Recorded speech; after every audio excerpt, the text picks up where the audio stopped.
ഏതൊന്നിനും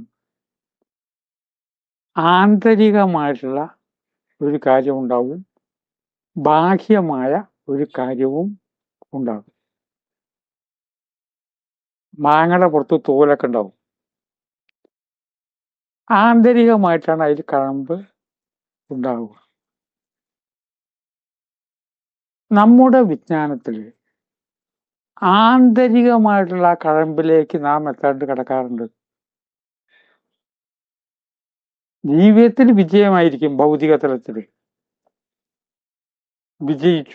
വിജയിച്ചു, പണം ഉണ്ടാക്കിയിട്ടുണ്ട്. പക്ഷെ കാര്യത്തോടെടുക്കുമ്പോൾ ആ വിഷയത്തെക്കുറിച്ച് എത്ര കണ്ട് അറിയും? തേങ്ങ വിൽക്കുന്ന വ്യാപാരി നമ്മുടെ മരുന്നായിരിക്കുക. തേങ്ങ കണ്ടാൽ അറിയാം, ഏകദേശം അതിന്റെ വലിപ്പം അനുസരിച്ച് കാര്യങ്ങളൊക്കെ അറിയാം.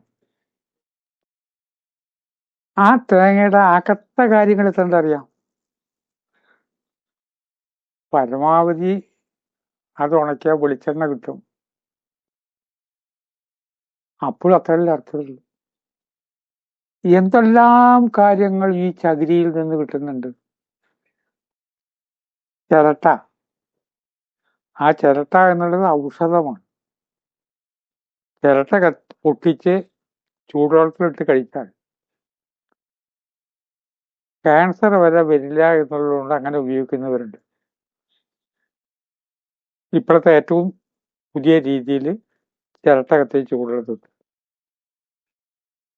നാളികേരം ചിരകുമ്പോൾ ആ ചിരട്ടയുടെ ഭാഗം നല്ലതുപോലെ ചിരകണമെന്നാണ്, അത് ആരോഗ്യപ്രദമാണെന്നാണ്. ഇനിയും നമുക്കറിയാത്ത എത്രയോ കാര്യങ്ങളില്ലേ. ഒരു ജീവിയെ വളർത്തുമുഖത്തിന് കശാപ്പുകാരനറിയും. എത്ര കണ്ടറിയും? ഉപരിപ്ലവമായുള്ളൊരു ജ്ഞാനമേ ഉള്ളൂ.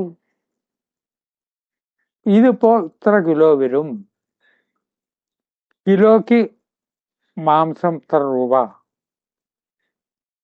അത്ര അറിയുള്ളൂ.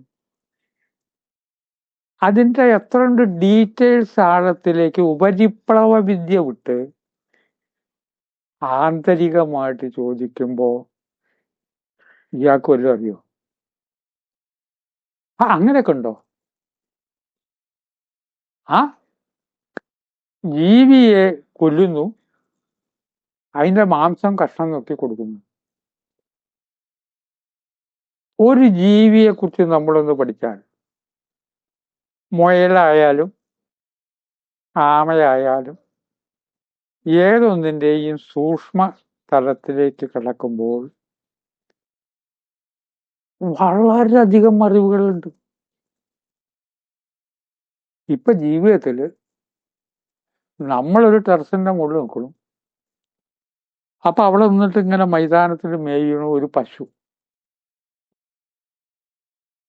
അപ്പൊ ആരെങ്കിലും ചോദിച്ചാൽ, പശുവിനെ പറ്റി ചോദിച്ചാൽ, ആ പശു എന്നുള്ളൊരു ജീവി ഉണ്ട്. പരമാവധി അതിനെന്ത് വില ഉണ്ടാവും? എന്തൊക്കെ അറിയാനുണ്ട്. ബാക്കി ജീവികളുടെ ത്വക്കും പശുവിന്റെ ത്വക്കും തമ്മിലൊരു വ്യത്യാസമുണ്ട്. ഇതൊരു ഉദാഹരണം പറഞ്ഞേ ഉള്ളൂ. 33 കോടി ദേവതകളും കൂടുതൽ സജീവമായ രീതിയിൽ പശുവിലുണ്ട്. ബാക്കിയുള്ള ജീവജാലങ്ങളിൽ ഇങ്ങനെ സജീവമല്ലാന്നേ ഉള്ളൂ. എവിടെ വേണമെങ്കിലും വൈബ്രേറ്റ് ചെയ്യാനായിട്ട് പശുവിന് കഴിയും. എവിടം വേണമെങ്കിൽ വൈബ്രേറ്റ് ചെയ്യാനായിട്ട് ബോഡിയുടെ ഒരു പ്രത്യേക ഭാഗത്ത്.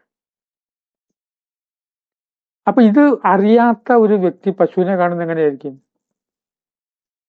കുട്ടികളിപ്പോ അതിൽ നിന്ന് പാല് ഇവിടുന്ന് കിട്ടും, അത് പാക്കറ്റ് പാലാണ് കിട്ടണം.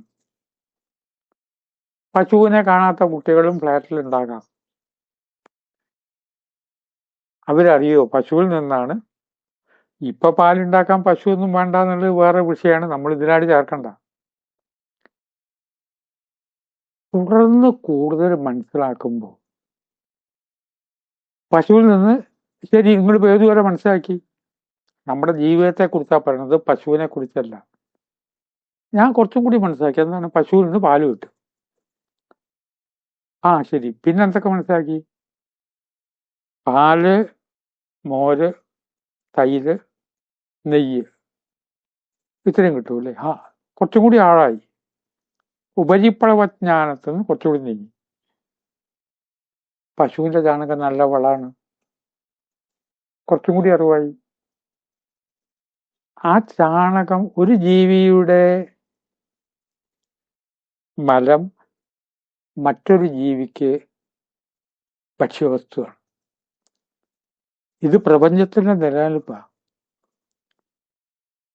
മനുഷ്യന്റെ മലം ഒരു ജീവിക്ക് ഭക്ഷ്യവസ്തുവാണ്. ആ ജീവിക്ക് ഇപ്പൊ അത് തിന്നാൻ കിട്ടുന്നില്ല. അത് തിന്നാൻ വേണ്ടി ഇങ്ങനെ പുറത്തിടണമെന്ന് ഞാൻ പറയണില്ല, അങ്ങനെ ദുർവ്യാഖ്യാനം ഉണ്ടാവരുത്. ആ ജീവികൾ പണ്ട് അത് ഭക്ഷിച്ചിരുന്നു, ഇപ്പൊ അവരുടെ ഭക്ഷണം പോയി. ഇതുപോലെ ചാണകം എന്നുള്ളത് ഭക്ഷ്യവസ്തുവാണ്. അത് ഉണക്കി കത്തിക്കാൻ ഉപയോഗിക്കുന്നതാണ് ചാണകവരളി എന്നാണ് പറയുക. അപ്പോൾ ആദ്യം നമ്മൾ മേയുന്ന നാൽക്കാലിയെ കണ്ടു, അത് പശുവാണെന്ന് അറിഞ്ഞു. പിന്നീട് അതിൻ്റെ ആഴത്തിൽ പോണ പോലെ പല വിജ്ഞാനത്തിന്റെയും ആഴത്തിലേക്ക് നമ്മൾ പോകുന്നില്ല. ഉപരിപ്ലവമായ ഒരു കാര്യം മാത്രം അറിഞ്ഞാൽ മതിയല്ലോ. ഇപ്പൊ നമ്മളിവിടെ ജീവിച്ചിരിക്കുന്നത് വല്ലാതെ ആഴത്തിൽ പോകേണ്ട കാര്യമില്ല. പരീക്ഷയ്ക്ക് എന്താ ചോദിക്കുക? കുട്ടികൾ അത് പഠിച്ചാൽ മതിയല്ലോ. പരീക്ഷയ്ക്ക് ചോദ്യം വരുന്നത് പഠിച്ചാൽ മതി. അപ്പോ ഇന്ന ഗ്രന്ഥം ആരെഴുതി? ചോദ്യം. ഉത്തരം ഷേക്സ്പിയർ. ഇത് മാത്രം അറിഞ്ഞാൽ മതി, വേറൊന്നും അറിയേണ്ട കാര്യമില്ല. ആ ഗ്രന്ഥം ഈ വ്യക്തി വായിച്ചിട്ടുണ്ടോ? നേര് പറഞ്ഞാൽ മഹാഭാരതം മാതിരിയുള്ള ഒരു ഗ്രന്ഥത്തെ പറ്റി പറയാൻ എനിക്കെന്താ അർഹതയുള്ളത്? എത്ര പേജ് വരണ എത്ര വലിയ കൃതിയാണത്. അത് മുഴുവൻ വായിച്ചവരുടെ എണ്ണം വളരെ കുറവാവില്ലേ? ഒരു ജന്മം വേണ്ടേ അത് വായിച്ചെടുക്കാൻ? യോഗവാസിഷ്ടം ഒന്ന് ശ്രദ്ധാപൂർവം വായിക്കണമെങ്കിൽ മണിക്കൂറുകൾ എത്ര വരും?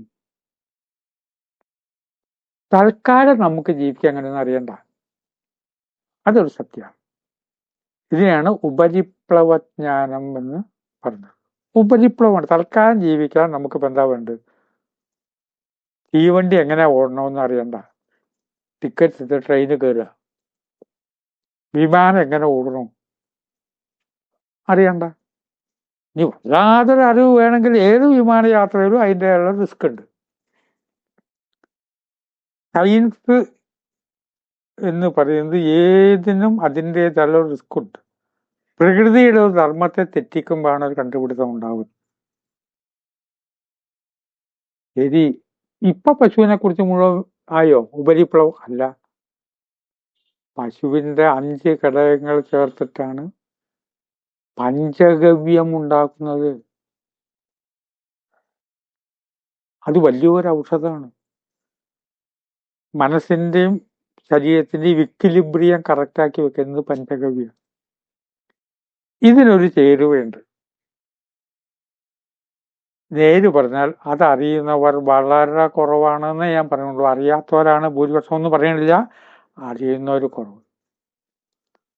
പലരും ചൂണ്ടിക്കാണിക്കും പഞ്ചഗവ്യം നല്ലത് കിട്ടണമെങ്കിൽ ഇന്നോടത്തിയിട്ട് നല്ല പഞ്ചഗവ്യ. ഞാൻ അവിടെ പോയി അന്വേഷിച്ചു. അത് ഉണ്ടാക്കുന്ന ആളെ സുഹൃത്തായിട്ട് മാറി. വളരെ ഫ്രണ്ട്ഷിപ്പ് ആയപ്പോൾ ചോദിച്ചു എന്താ അതിന്റെ ഫോർമുല. അദ്ദേഹം തന്നെ ഫോർമുല പറഞ്ഞു. ഞാൻ മനസ്സിലാക്കിക്കൊണ്ട് അതല്ല ശരി. അദ്ദേഹം എങ്ങനെ അതിന്റെ മുകളിലെത്തി? അത് എക്സ് മിലിറ്ററിക്കാരനാണ്. പലരും നോക്കിയപ്പോൾ പിന്നെ ഇതിന്റെ ഒരു ഉത്തരവാദിത്തപ്പെട്ട സ്ഥാനത്താ. ആഴത്തിലുള്ള ജ്ഞാനം വളരെ വലുതാണ്. നമുക്കിപ്പോ ജീവിച്ചു പോവാൻ ഇതൊന്നും വേണ്ട. റിമോട്ട് എടുത്ത് TV ഓൺ ചെയ്താൽ മതി, വിമാനത്തിൽ കയറിയാൽ മതി, കുപ്പിയിൽ കൊടുത്തുള്ള ഔഷധം കുടിച്ചാൽ മതി. അതൊക്കെ ഉപരിപ്ലവമായുള്ള ജ്ഞാനം മാത്രമാണ്. ആന്തരിക ജ്ഞാനം എന്നുള്ളത് കുറെ കൂടി ആഴത്തിലല്ലേ എന്ന ചോദ്യം ചോദിച്ച് ഇന്ന് വാക്കുകൾ സംഭരിക്കുന്നു. നമസ്കാരം.